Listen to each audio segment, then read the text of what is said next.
Dr. H.F. Harris, sworn in for the state, 31st to testify. I am a practicing physician.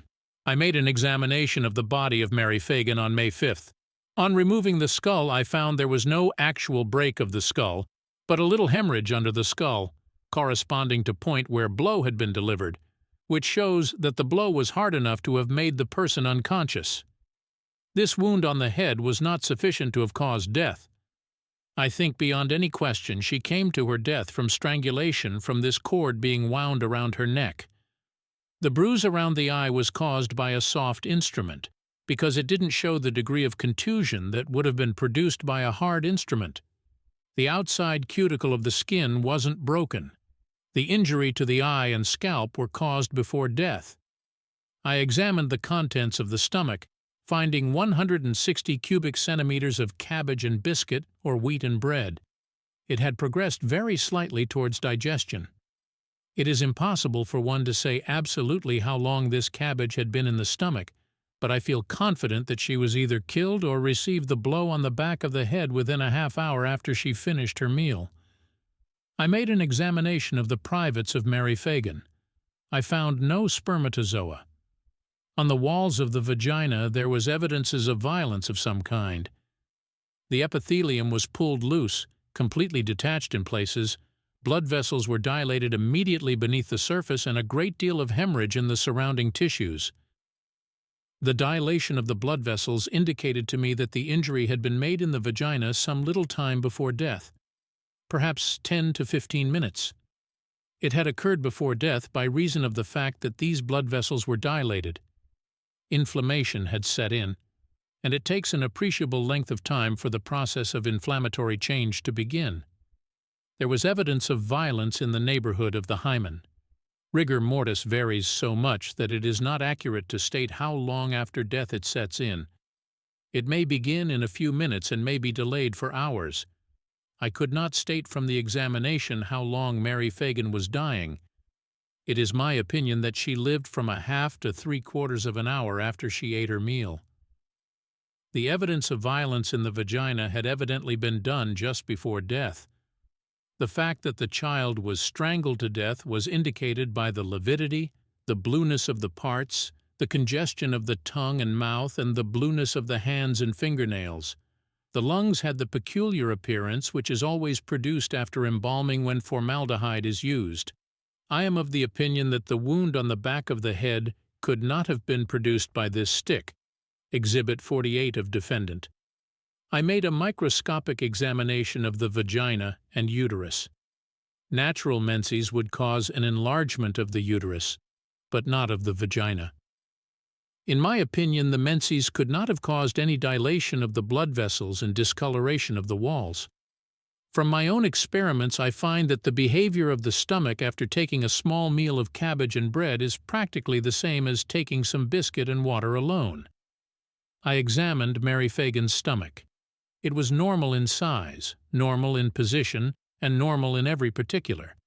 I made a microscopic examination of the contents in Mary Phagan's case. It showed plainly that it had not begun to dissolve, or only to a very slight degree, and indicated that the process of digestion had not gone on to any extent at the time that this girl was rendered unconscious. I found that the starch she had eaten had undergone practically no alteration. The contents taken from the little girl's stomach was examined chemically, and the result showed that there were only slight traces of the first action of the digestive juices on the starch. It was plainly evident that none of the material had gone into the small intestines. As soon as food is put in the stomach, the beginning of the secretion of the hydrochloric acid is found. It is from the quantity of this acid that the stomach secretes that doctors judge the state and degree of digestion. In this case, the acid had not been secreted in such an excess that any of it had become what we call free. In this case, the amount of acid in this girl's stomach was combined and was 32 degrees. Ordinarily, in a normal stomach at the end of an hour, it runs from 50 to 70 or 80. I found none of the pancreatic juices in the stomach which are usually found about an hour after digestion starts. Cross-examination. I don't remember when Mr. Dorsey first talked to me about making this autopsy. As long as the heart was beating, you could have put a piece of rope around the neck of this little girl and produced the same results as I found. I took about 5 or 6 ounces altogether out of the stomach. It was all used up in making my experiments. I know of no experiments made as to the effect of gastric juices where the patient is dead. The juices of the body after death gradually evaporate. The chemical analysis of each cabbage varies, not only in the plant but from the way it is cooked.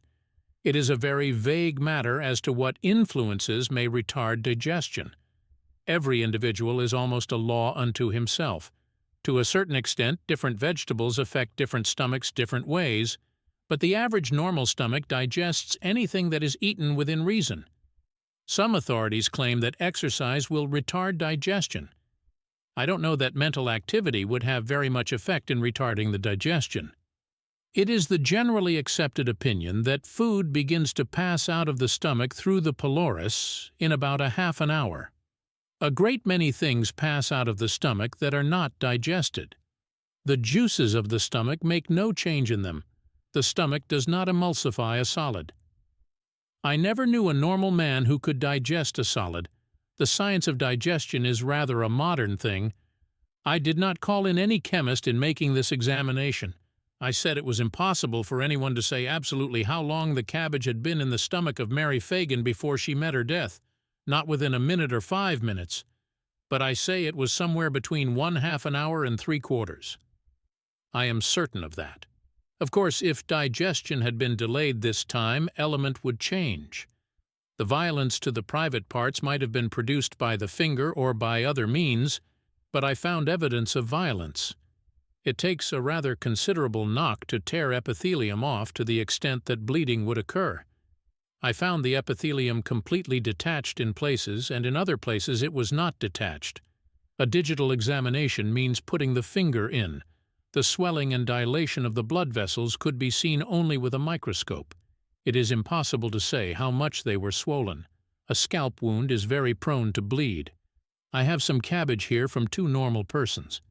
Here was a same meal, taken of cabbage and wheat and bead by 2 men of normal stomachs and contents taken out within an hour. We found there was very little cabbage left.